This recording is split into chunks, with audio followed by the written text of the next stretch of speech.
No oferecimento de Bradesco, tudo de Brá para você. Começamos o programa de hoje com os comentários da semana com Rony Gottschalk. Obrigado, Fred. Como vocês sabem, o Brasil decidiu votar contra Israel na ONU semana passada, ao condenar o que o Itamaraty definiu ser a força desproporcionada atribuída aos israelenses contra os ataques de foguetes palestinos à sua população civil. A reação da chancelaria israelense também não foi das 10 mais, ao dizer que o Brasil é um anão diplomático e acrescentar que desproporcionada foi a derrota de 7-1 contra a Alemanha.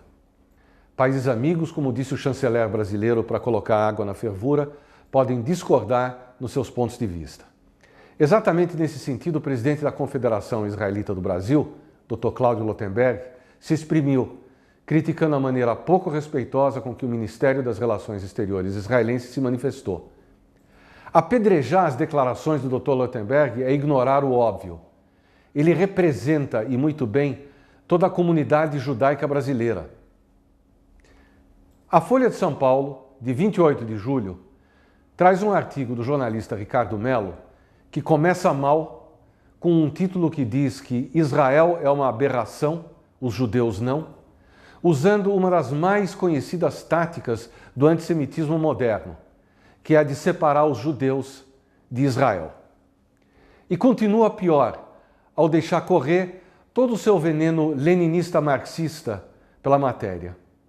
Para defender o seu ponto de vista, ele faz um vapt-vupt ideológico e começa dizendo que Israel foi concebido no rearranjo entre as grandes potências depois da Segunda Guerra. É uma frase bem genérica e que culpa um inimigo desconhecido, as grandes potências, pela criação de Israel. E em seguida, deixa claro quem o inimigo é, ao dizer que sem o apoio político e material americano, Israel não duraria 2 semanas. Para terminar, ele propõe a utopia de um Estado em que israelenses e palestinos vivam em harmonia. Como eu não tenho patrocínio do governo israelense para defendê-lo e que eu também não quero encher vocês com mais polêmica, eu vou deixar só alguns fatos para vocês avaliarem. Israel não foi um rearranjo das grandes potências. Os judeus ficaram lá mais ou menos uns 1000 anos, depois da destruição do templo, mesmo depois de serem obrigados a procurar refúgio em outros lugares. Em 1929, quando as hostilidades entre judeus fugindo das perseguições da Europa e os árabes começaram a crescer, havia mais ou menos 50 mil judeus e 60 mil árabes na região. A decisão da ONU, depois do Holocausto, de dividir o território, deixando inclusive o Muro das Lamentações do lado árabe, foi aceita pelos palestinos judeus e recusada pelos palestinos árabes. 33 países votaram a favor, entre eles a União Soviética, que achava que ali nasceria mais um país socialista.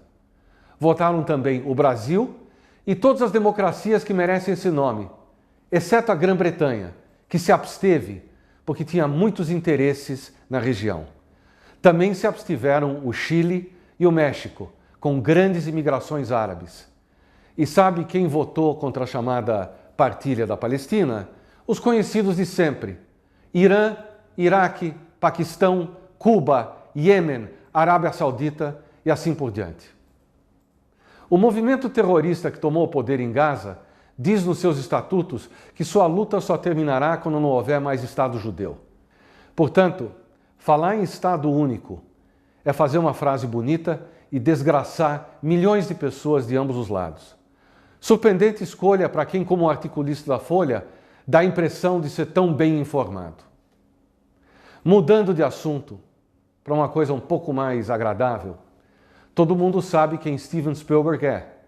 Ele é o famoso diretor e produtor, conhecido por filmes como Tubarão, ET, A Cor Púrpura, Procurando o Soldado Ryan e A Lista de Schindler, que lhe deu finalmente o Oscar de melhor filme. E se tudo isso não fosse suficiente, ele criou a Shoah Foundation, dedicada a registrar em vídeo os depoimentos dos sobreviventes do Holocausto. Agora, é provável que você nunca tenha ouvido falar em Nancy Spielberg. Nancy Spielberg é a irmã do Steven e diretora de documentários. Como vocês podem imaginar, ser irmã de Steven Spielberg não deve ser fácil.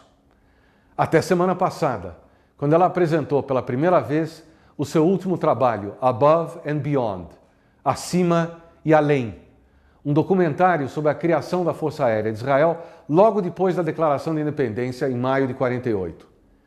Presente ao lançamento no Festival de Cinema de Jerusalém estava Lou Lenard, de 94 anos, ex-fuzileiro naval americano na Segunda Guerra, que apesar de ovacionado de pé por vários minutos, limitou-se a dizer: "É uma honra poder estar aqui com vocês."